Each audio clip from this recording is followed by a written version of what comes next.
어머님, 이 지저분한 보따리 좀 집안에 두지 마세요. 냄새나서 못 살겠네, 정말. 그건 안 된다. 그게 내 전부란 말이다. 전부 같은 소리 하시네. 이런 걸 아껴서 뭐 해요? 당장 버릴 거니까 다신 찾지 마세요. 하지만 며느리가 내팽개친 보따리가 터지며 쏟아진 건 쓰레기가 아니었습니다. 이건 내 아픈 다리 고쳐준 재단에 다 줄 거다. 넌 국물도 없어. 며느리가 쓰레기라고 버린 보따리 속 정체 지금 시작합니다. 평생을 흙만지며 자식 하나 잘 되길 바랐던 영자 씨.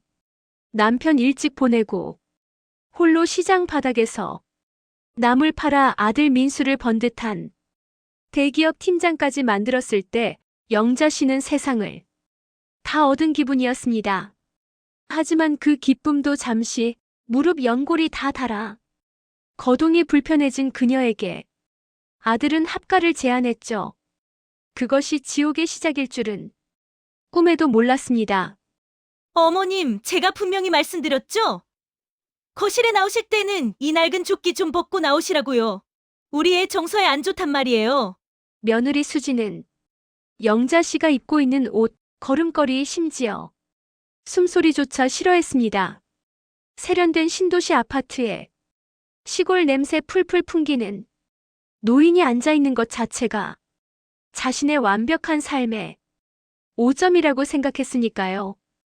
영자 씨가 방 안에서 금이야 오기야 끼고 사는 낡은 보따리 하나, 며느리 수진에게 그것은 세균 덩어리 그 이상도 이하도 아니었습니다. 아니, 대체 그 냄새나는 보따리엔 뭐가 들었길래 잠잘 때도 머리맡에 두세요? 혹시 그 안에 옛날 돈이나 썩은 음식 숨겨두신 거 아니에요? 제발 좀 버리세요. 네, 안 된다. 이건 내 목숨보다 귀한 거다. 네가 상관할 일이 아니야. 영자 씨의 단호한 태도에 수진의 눈매가 가늘어집니다. 노인네가 노망이 났나 저 쓰레기를 왜 저렇게 챙겨. 수진의 머릿속에는 오직 저 지저분한 보따리를 치워버릴 생각뿐이었습니다. 아들 민수는 그저 거실에서 TV 볼륨만 키울 뿐 어머니의 한숨 소리에는 귀를 닫았습니다. 어느 날 영자 씨가 병원 물리치료를 받으러 집을 비운 사이였습니다. 수지는 영자 씨의 방으로 당당히 걸어 들어갔습니다. 코를 찌르는 듯한 묵은내. 수지는 인상을 찌푸리며 침대 밑에 깊숙이 숨겨진 보따리를 낚아챘습니다. 이것 봐, 먼지투성이에. 세상에 이 지저분한 걸 여태 끼고 살았다니. 오늘이 대청소 날이다. 아주 속이 다 시원하네. 수지는 일말의 죄책감도 없이 보따리를 커다란 종량제 봉투에 구겨 넣었습니다. 영자 씨가 수십 년간 시장통에서 손톱이 빠지도록 일하며 모은 인생의 무게가 쓰레기 취급을 받으며 현관문 밖으로 내던져지는 순간이었습니다.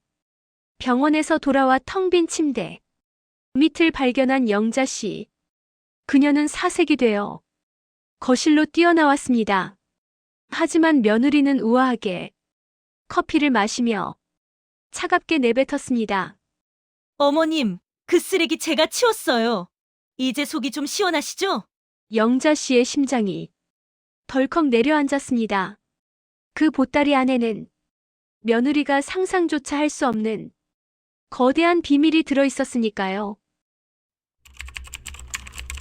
방안을 샅샅이 뒤지던 영자 씨의 손이 덜덜 떨리기 시작했습니다. 평생의 한이 서린, 아니 그녀의 남은 생 전부라고 해도 과언이 아닌 그 보따리가 보이지 않았기 때문입니다. 거실로 뛰어나간 영자 씨의 눈앞에는 차갑게 식은 커피를 마시며 잡지를 넘기는 며느리 수진이 있었습니다. 수진아, 혹시 내 방 침대 밑에 있던 그 보따리 못 봤니? 아, 그 냄새 나는 거요? 제가 아까 치웠다고 말씀드렸잖아요. 오늘 재활용 수거 날이라 지금쯤이면 수거차에 실려갔을지도 모르겠네요. 수진의 말투는 마치 길가에 굴러다니는 돌멩이를 하나 치웠다는 듯 담담했습니다. 영자 씨는 심장이 멈추는 것 같았습니다. 그 안에는 단순히 낡은 물건이 모든 게 아니었습니다.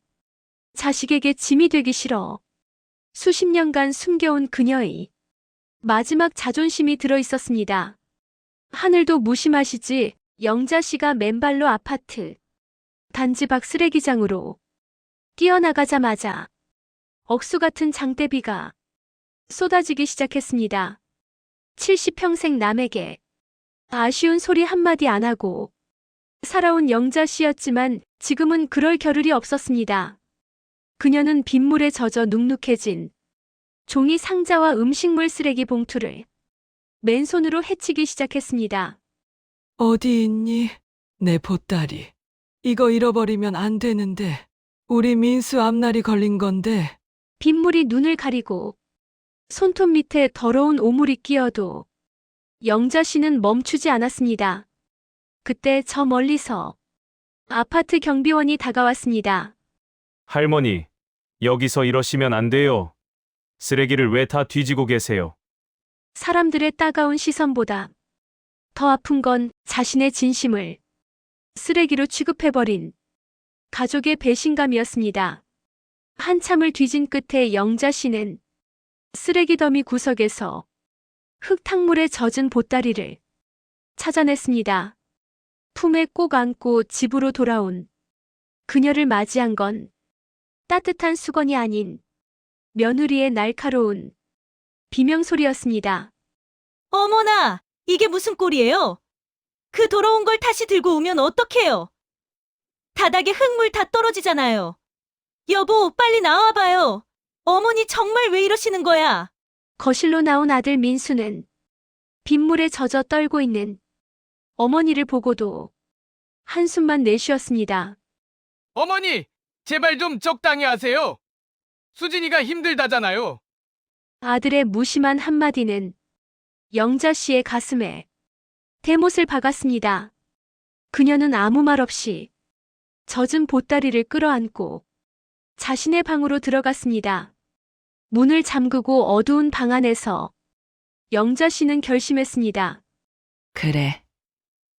여의에게 줄 마음은 이제 단 한 조각도 남지 않았다. 밤새 젖은 보따리를 말리며 영자 씨는 보따리 매듭을 풀었습니다.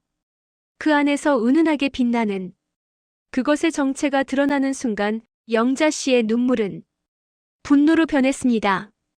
과연 며느리가 그토록 멸시했던 쓰레기 보따리 속에 숨겨진 억소리 나는 진실은 무엇일까요? 빗속에서 되찾아온 보따리를 방 한구석에 둔 채 영자 씨는 밤새 한숨도 자지 않았습니다. 날이 밝자 며느리 수지는 어제보다 더 독한 기세로 방문을 열어젖혔습니다. 어머님, 밤새 그 쓰레기 말리느라 고생하셨나 봐요? 방에서 키키한 냄새가 진동을 하네. 민수 씨랑 상의 끝냈어요. 다음 주에 요양원 알아봐 놨으니까 짐 싸세요. 그 보따리는 절대 못 가져가니까 꿈도 꾸지 마시고요. 요양원이라는 말에 영자 씨의 눈빛이 싸늘하게 가라앉았습니다. 평생 자식을 위해 시장 바닥에서 굳은 일 마다하지 않았던 세월이 주마등처럼 스쳐 지나갔습니다. 영자 씨는 천천히 자리에서 일어나 보따리 앞으로 걸어갔습니다. 그래, 네 말대로. 이제 이 보따리랑 이 집에서 나갈 때가 된 것 같구나. 영자 씨가 바들바들 떨리는 손으로 젖은 보따리에 매듭을 풀었습니다. 수지는 콧방귀를 뀌며 비웃었죠. 거기서 뭐가 나온다고? 그 순간이었습니다. 낡은 천 조각 사이로 쏟아져 나온 것은 며느리의 상상을 초월하는 것들이었습니다. 눈이 멀 정도의 노란 빛을 내뿜는 묵직한 골드바 수십 개, 그리고 누렇게 변색된 종이 뭉치들. 그것은 수진이 그토록 갖고 싶어 했던 강남 재개발 예정지의 땅 문서와 수십억 대 통장이었습니다. 어머님, 이게 다 뭐예요?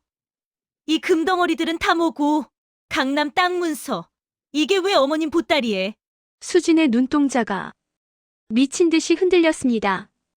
방금까지 요양원을 운운하며 고함을 치던 목소리는 온데간데 없고 탐욕에 찌든 비굴한 표정이 그 자리를 대신했습니다.